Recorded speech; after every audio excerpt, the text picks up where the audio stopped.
There is no one like you, Lord. No one like you, Lord.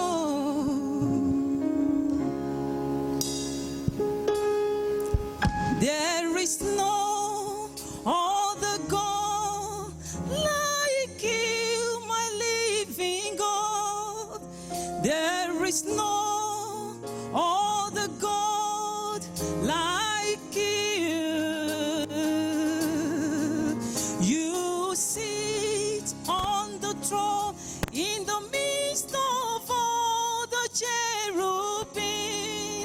There is no other God like you. I sing, there is no other God like you, a living God. There is no other God like you. You sit on the throne in the midst of all the cherubim. There is no other God like you. Oh Lord, you reign, you reign. Oh Lord, you reign, with wisdom and power. All the works of your hands, we declare your might. Oh, there is no,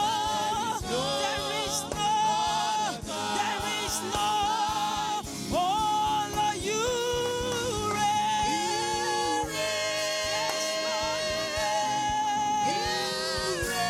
Oh Lord, you reign, you reign, you reign, you reign, you reign, you reign, you reign. All the works of your hand, mighty. There is no other God like you. No doubt you were greatly blessed and enriched by last week's teaching. Today promises to be another mind-blowing moment. The theme remains post-COVID-19, life and sustainability. Let's make welcome our facilitator for today in person of Mr. Seun Olatoye. Hello, everyone. I welcome you to this program, which has been put together by the New Covenant Church Oke-Bola Center under the leadership of Pastor Sunday Oguniyi. This program is titled Post-COVID-19, Life and Sustainability. Post-COVID-19, Life and Sustainability. So I want to thank the leadership of the church and the pastor for putting this program together and for the opportunity given to me to be part of those that will discuss this topic. So we're going to spend some minutes here discussing this topic. So, but before we continue, I'd like for us to pray. Father, we thank you, we appreciate you, we bless your name for the opportunity to discuss this matter. We thank you because of what is happening all over the world, because we know that nothing catches you by surprise. You know about it, and through it, you are going to lift your people and make a way for your own. And so, Father, as we spend this time to discuss this topic, have your way. Holy Spirit, illuminate our understanding. As we discuss, please give us insight, give us revelation, give us divine ideas. So God, illuminate our understanding. At the end of it all, let your name be glorified. Thank you, Father. Have your way in me and have your way through me, Spirit of God. Let everyone that will listen be edified and be inspired. Blessed be your name, Father. In Jesus' name, amen. Thank you once again for being part of this. Again, the topic of our discussion and the theme of this program is post-COVID-19, life and sustainability. First thing first, it's good to give honor to whom honor is due. I would like to say that the things I'll be sharing with us, not all of them are my material. I was opportune to attend a Global Impact Leadership Conference, which was held virtually online on the 16th and the 30th of May this year, and there were many wonderful speakers during that conference. So some of the things I'll be sharing with us, some of the contents are the materials of those speakers, and I want to acknowledge them. The first person is Dr. Bisi Tofade of Jubilee Christian Church International. He was one of the speakers during that conference, and because I was really blessed and inspired by that conference, and it aligns with the theme of this program by the New Covenant Church Oke-Bola Center. That's why I'll be sharing some of the content, that have blessed me with us, in addition to some that I put together as well. Also, Mr. Kulema Lomo is the CEO of MSY Analytics, People Productivity Solution. The two of them are based in the United States, and also Mrs. Adeola Lawa she is a financial services professional. They are all based in the US, and this program was held online, and they shared very wonderful materials, and some of the contents I'll be sharing with us are materials from that program. So, but overall, I believe it will bless us. So again, we'll be talking about post-COVID-19 life and sustainability. So the topic itself, tells us that this will be in two parts. Number one, we'll be talking about life post-COVID-19, and then we'll also be talking about sustainability post-COVID-19. So the discussion will be around a little bit. We'll talk about this pandemic called COVID-19, of course, which we all know, what it's all about right now, what is going on in the world. We'll talk about how it has impacted lives and livelihood. We'll talk about post-COVID-19, which means after COVID-19, what will life look like? We'll talk a little bit about that. And then we'll look at what do we need to do? What are the steps we need to take? What are the actions we need to take to ensure sustainability after the COVID-19 pandemic is over? So let's get into it. So first of all, I won't delve much on what COVID-19 is. By now we know what it is, we know what's going on all over the world, but let's talk a little bit about the impact. Let's talk a little bit about the impact of it. There has been significant impact on human lives. There has been impact on businesses, lost human lives, lost businesses, jobs have been lost. There has been economic downturn. All these have been the impact, fortunately, the negative impact of this pandemic. I checked the Johns Hopkins University of Medicine website. They have a portal where they provide real-time, up-to-date information about this pandemic all over the world. And when I checked that on the 5th of June, the update as at 12:33 Nigerian time on the 5th of June showed that over 6.6 million people have been infected all across the world. Over 6.6 million people have tested positive for the coronavirus, and unfortunately, over 391,000 people have lost their lives. That is as at 12:33 p.m. on the 5th of June. Definitely, this is not a static figure, it's dynamic. So definitely, more and more people would have tested positive, and possibly more and more people would have lost their life. But as then, over 391,000. So the impact of the pandemic is significant on human lives. Lives have been lost. Families have lost loved ones. Their lives will not remain the same. How about unemployment? So many people have lost their jobs. Statistics show that, the impact of this pandemic on employment in the United States, for example, is going to be huge. It's going to be significant, even far, far higher than the unemployment as a result of the previous pandemics that the world had experienced, or even the Great Depression. So this is huge. This is significant. The International Labour Organization also provided statistics which showed that about 6.7% of the global workforce, which is around the 195 million people, are working fewer hours. In other words, some are losing their job outrightly, some are losing hours. This pandemic had impacted negatively so many industries and so many facets of our economy and human lives. Talk about travel and aviation. Lots of, without necessarily, bothering you with statistics, so many aircrafts have been grounded, fewer aircrafts are flying. Why? Because there's lockdown. People cannot travel, people cannot move around. So many people working in the aviation industry have either been laid off, or they've either lost their job or furloughed, right now. So many people's livelihood have been impacted. How about the tourism industry? Those who make their livelihood from tourism, right now they have been impacted, they have been affected, negatively, and we can go on and on and on. So many facets of our economy has been impacted, both economy and human lives. For example, also, right now about 14.7%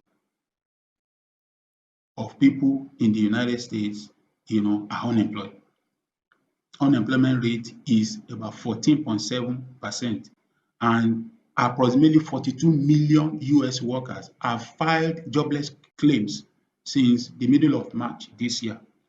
42 million people, workers, have filed jobless claims. In other words, they have lost their jobs. These are huge figures. This is significant. Let's bring it down to Nigeria. Here in Nigeria, the projection of the IMF before the pandemic, the projection of the International Monetary Fund is that unemployment will get to about 25.9% for Nigeria in 2020, 27.5% in 2021, 28.9% in 2022, and 30.2% in 2023. However, the reality as a result of this pandemic is that our own Minister of Labour and Employment, Senator Chris Ngige, said that Nigeria's unemployment rate might reach 33.5% by 2020, by this year. 33.5%. You can imagine 33.5% of the population being unemployed. That is huge. That is significant.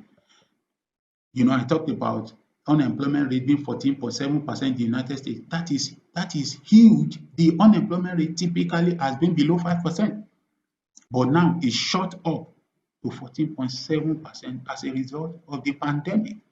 So what this pandemic is doing is that it's making bad situation to even get worse. So it's significant, it's huge. So we're trying to talk about, remember our topic is post-COVID life and sustainability. But first of all, we're trying to look at where we are. We're trying to look at the impact, that the pandemic is having, on nations of the world, on economies of the world. The National Bureau of Statistics, that's the Nigerian National Bureau of Statistics, conducted a survey recently. They picked samples, representative of the entire country, and the nationally representative sample of 1,950 households to check what has been the impact of this pandemic on Nigeria. This was conducted by NBS, the National Bureau of Statistics, and they found that from the respondents, 78% of the respondents, were really worried about themselves, about their families, becoming seriously ill as a result of this pandemic. 42% of those respondents who were working before the outbreak, of the pandemic said they are not working because of COVID-19. And about 35 to 59% of the respondents said that they struggle to purchase staple foods. Staple foods like yam, like rice, like beans, they struggle to purchase them. In fact, 26% said that they are not able to access medical treatment when they needed it during this pandemic. And also, they found out from the survey that among those who responded that have children attending school prior to the pandemic, prior to the closure of schools as a result of the pandemic, only 62% of them, of the respondents, reported that their children are engaged in any learning or educational activity since the closure of school. In other words, those children were just at home, were not doing anything. So the impact has been huge, the impact has been significant. Statistics also provided by the National Bureau of Statistics show that there has been an increase in the cases and incidents of theft, theft of cash, theft of property, up to about 10% since mid-March 2020, as compared to about 5% between January 27 and excuse me, January 2019. Also, there has been a sharp increase. Statistics provided by the National Bureau of Statistics for Nigeria show that the increase in price of major food items had skyrocketed to more than 80%, as compared to less than 20% increase in the price of major food items between 2017 and 2019. But since mid-March 2020, there had been over 80% increase in the price of major food items. That's significant because food is important. Food is critical to the survival of every human being. Again, still from the statistics provided by the National Bureau of Statistics for Nigeria, it showed that, so many people have reduced food consumption. A lot of people are relying on savings. A lot of people are relying on money borrowed from friends and family, assistance from, friends and family, and so on and so forth. So the bottom line is that life has changed. This pandemic has brought significant impact and change to human lives. Life will not remain the same. And also, that takes us into what will life be like after COVID-19. The bottom line and the important thing we need to keep in mind is that it's not going to be business as usual. In fact, it's going to be business unusual after this pandemic. Now, let's talk about some of the things that we might begin to see. Now, I'm centering this conversation around those who are those who are working, around those who will be looking for job, those who are traders, those who are artisans, and so on and so forth. One of the things we might begin to see post COVID-19 is that we'll see a lot of mandatory on-the-job medical screening. So many offices right now, they are getting ready, they are putting facilities in place to be testing people.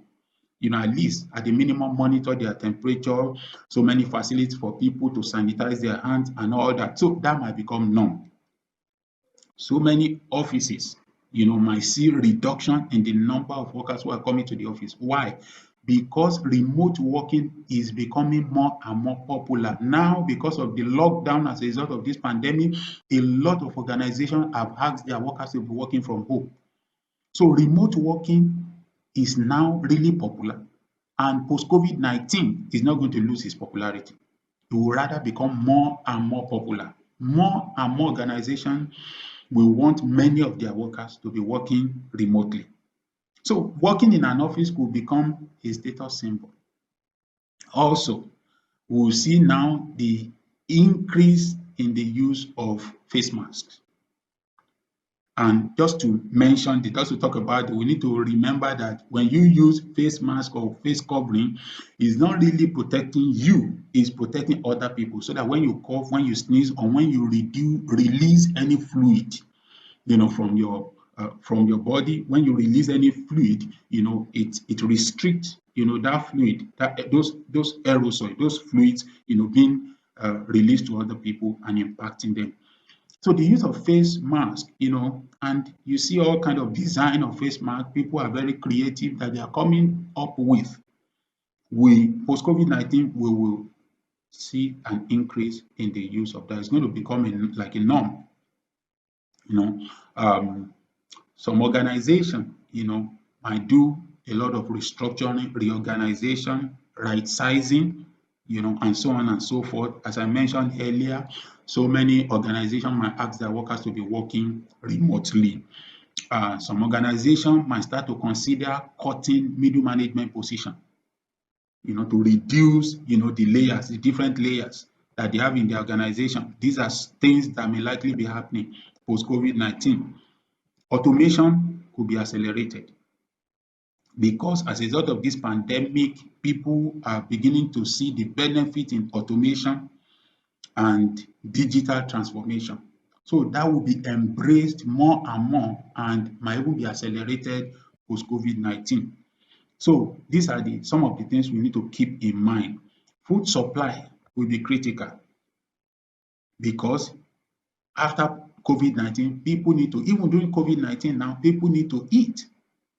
So food supply is going to be critical. Unemployment, that's another thing. Poverty, when there's unemployment, there will be poverty. And when there's poverty, it is linked to crime and reduced standard of living. So these are some of the new realities, that we need to deal with, that we need to address, post COVID-19. Now, so having said that, now let's talk a little bit about sustainability. Again, the title of the discussion, the topic is post COVID-19 life and sustainability. Now let's begin to talk about sustainability. I have a quote here by Vivian Green, who said, "Life isn't about waiting for the storm to pass. It's about learning to dance in the rain." Life isn't about waiting for the storm to pass. It's about diving into it. And that's why I love the eagle. That's a wonderful creature. The eagle is a wonderful creature. The eagle sees the storm, does not hide. When other birds are hiding from the storm, the eagle launches into the storm, leverage the storm, spread its wings, and leverage the storm to fly at higher altitude. So that's what that quote is saying. There's another quote which says, "Ingenuity plus courage plus work equals miracle." In other words, talking about sustainability post COVID-19, we need to be ingenious.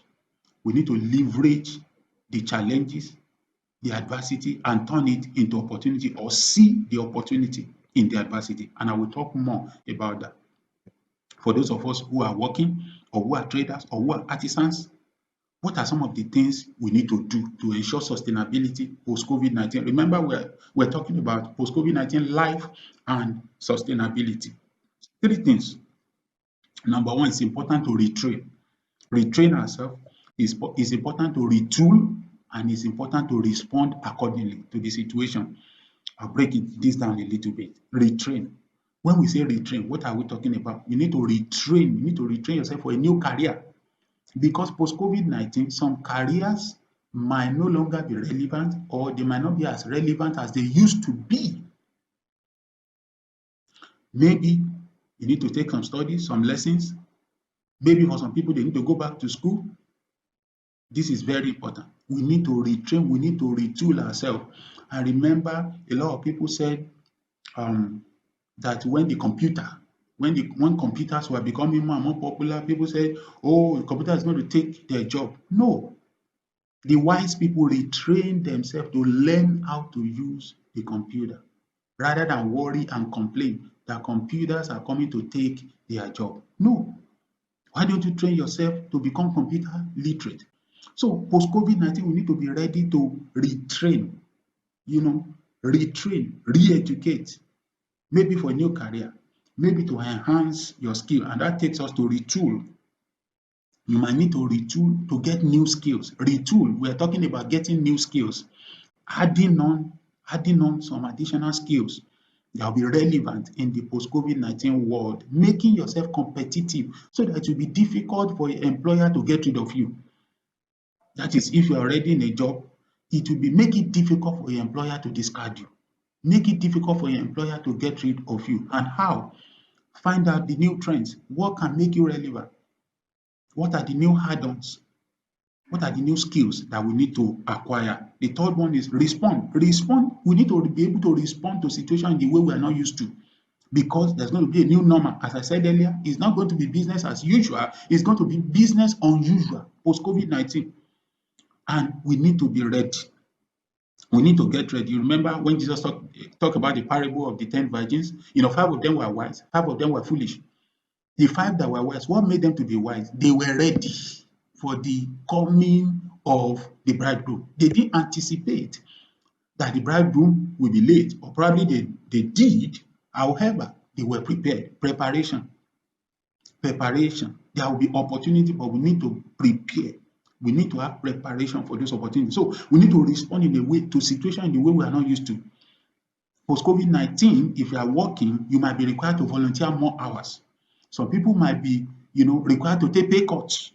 I was listening to the CEO of a bank in Nigeria who came out in the open and said there will be pay cuts. And he said it's beginning from himself. There will be pay cuts. So people heard that because he came out to say it. There are many organizations that will not come out in the public to say it or in the media to say it, but they are going to introduce pay cuts. Some will give their employees, two difficult options: lose your job or take pay cuts. So you have to be flexible. You have to look at the big picture. You have to look at the big picture. So this is very important post COVID-19. Let me talk quickly about some essential skills for job sustenance. Again, we are talking about life and sustainability post COVID-19. So what are some of the essential skills that will be required for job sustenance? Number one, be open and ready for transition to digital and virtual work. That is the truth. That is the truth. That's the reality. Post COVID-19, working virtually and digitally, holding remote, meetings and all that, virtual meetings will become more and more popular. It's not going to become less popular. Why? Because post COVID-19, even when offices open, when government says, okay, you cannot go back to the office, there will still be some anxiety. People will still be anxious that, oh, what if somebody has this virus but is asymptomatic? In other words, is not showing symptoms. So organization will be encouraging remote work, virtual work. So there will be a lot of digital transformation, and you need to be ready. If you're in unemployment already, you need to gear up for that. You need to be ready for that. Learn the language of today. Otherwise, you'll be relevant. Do everything you can to stay relevant. Do everything you can to stay relevant. Organization, schools, for example, there's nothing that stops them from making the academic report and the result of their students available online so that parents can access it and monitor the progress of their children. That's what happens in many developed world. There'll be a portal that parents can log into. They can see the academic progress of their children. And these things are not difficult to do. Post COVID-19, they might start getting more and more popular. So we need to gear up and get ready. You see, one of the things that amazed me in many developed countries is how quickly schools were able to transition swiftly from regular classroom teaching to virtual schools during this COVID-19. Why? Because they have the infrastructure, they have the means already.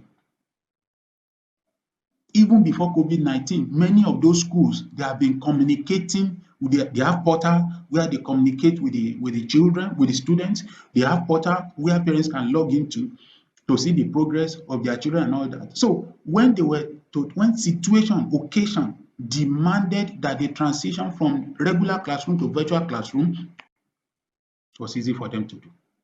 So we need to be ready for digital and prepare ourselves for digital transformation. We need to assess our skill set and expand it as needed.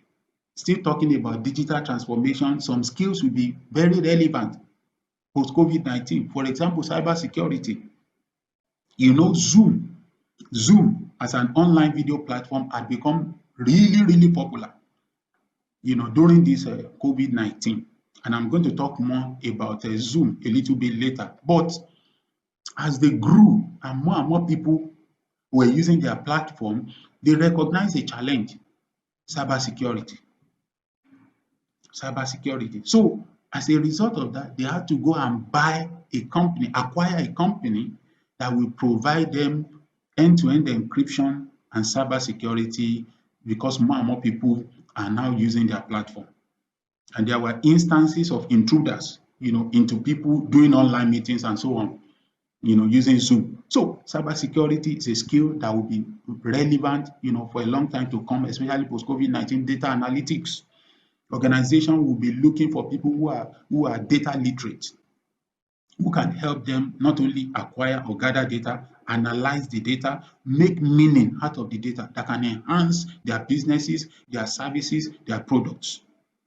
Internet of Things, augmented reality, virtual reality, drone technology, all this will become more and more popular post COVID-19. We don't have time to go into all this in detail.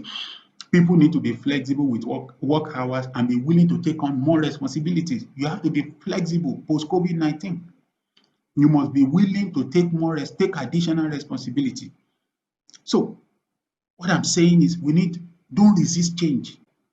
Plan and prepare for change. Get ready for change. Embrace it, especially positive changes. It's coming. It's coming. Get ready. Prepare for it. Don't resist it. So let's talk a little bit more, about all this. We need to understand computer language. I've said, a bit about that. See what value can you add to yourself. What value can you add to yourself? Like somebody said, maybe you have a law degree. Maybe you need to do an MBA, to the degree you have already.